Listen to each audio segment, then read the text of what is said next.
చందమామ కథ. తంపుల మారికి తగిన శిక్ష. తాబేలుతో పందెం వేసి ఓడిపోయాక కుందేలు ప్రతిష్ట అంతా గంగపాలైనట్టయింది. ఆ అపఖ్యాతి ఎలా పోగొట్టుకుంటానా అని కుందేలు చాలా రోజులు దీర్ఘంగా ఆలోచించింది.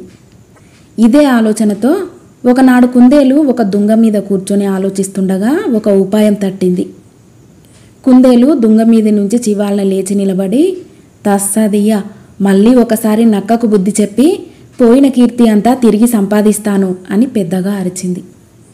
సమీపంలోనే ఉన్న చెట్టుకొమ్మ మీద నుంచి చాడీల పిచ్చుకమ్మ చాలాసేపుగా కుందేలును గమనిస్తూ ఈ మాటలు కాస్త విన్నది.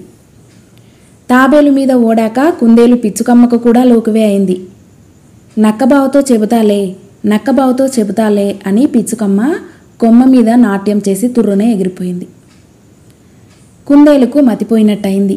ఏం చేయాలో తోచలేదు. కొంతకాలం పాటు నక్క ఎదుట పడటం ప్రమాదం అనుకొని కుందేలు నేరుగా అక్కడి నుంచి తన ఇంటికి బయలుదేరింది.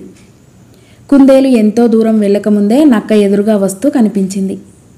కుందేలు అప్పటికప్పుడే యుక్తి పన్నింది. ఇంకా నక్క అంత దూరాన ఉండగానే, ఏమిటి నక్క బావా, నేను నీకేం ద్రోహం చేశాను?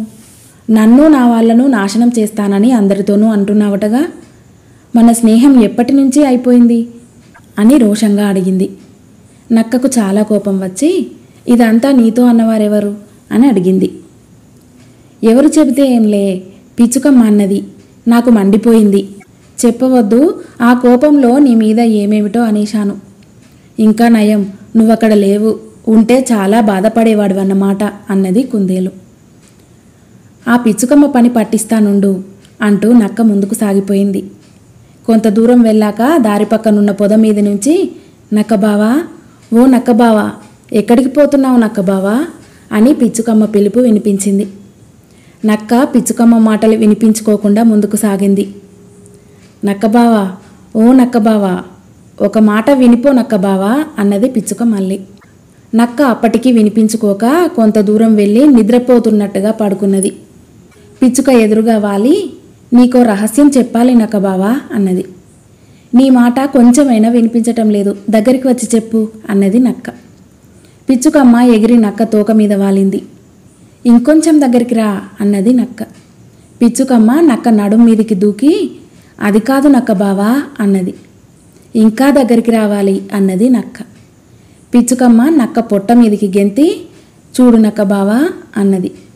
రెండు చెవులు వినపడవు, నా మూతి మీద వాలి చెవిలో గట్టిగా చెప్పు అన్నది నక్క. అలాగే పిచ్చుక నక్క మూతి మీద వాలింది. సరిగ్గా ఆ సమయానికే నక్క నోరు తెరిచి పిచ్చుకను గుటుక్కున మింగి లేచి తన దారిన తాను వెళ్ళిపోయింది.